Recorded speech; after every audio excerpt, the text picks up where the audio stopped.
তো স্বাগতম আপনাকে রহস্য অনুসন্ধানের আরও একটি নতুন এপিসোডে। এবং আজকের এপিসোডে আপনি জানতে চলেছেন বাংলাদেশের 5টি রহস্যমূলক জায়গা সম্পর্কে। ঘটনা জানার আমাদের সবারই কম বেশি আগ্রহ রয়েছে। অনেকে মনে করে রহস্য বলতে পৃথিবীতে কিছুই নেই। এ কথা মুখে বললেও সবারই রহস্যমূলক বিষয় নিয়ে জানার আগ্রহ রয়েছে। এ পৃথিবী যতদিন থাকবে রহস্য ঠিক ততদিনই থাকবে। আমাদের চারপাশে এমনই অনেক অজানা রহস্যমূলক ঘটনা ঘটে চলেছে, কিন্তু কেউই এই রহস্যের ব্যাখ্যা দিতে পারছে না। রহস্য রহস্যই হয়ে আছে। তেমনি বাংলাদেশে রয়েছে এই রকম অসংখ্য রহস্যমূলক জায়গা, যেখান থেকে তুলে আনা 5টি জায়গা নিয়ে আমাদের আজকের এই ভিডিও। তো স্বাগত। এর শুরুটা হয়েছিল ব্রিটিশ আমল থেকে। ব্রিটিশরা বরিশালে আসার সময় এর নাম ছিল বাকেরগঞ্জ।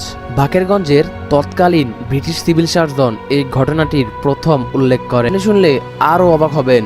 এখানে যে নদী আছে তার গভীরতা এখনো কেউ মাপতে বা অনুমান করতে পারেনি। প্রতি বছর রহস্যময়ভাবে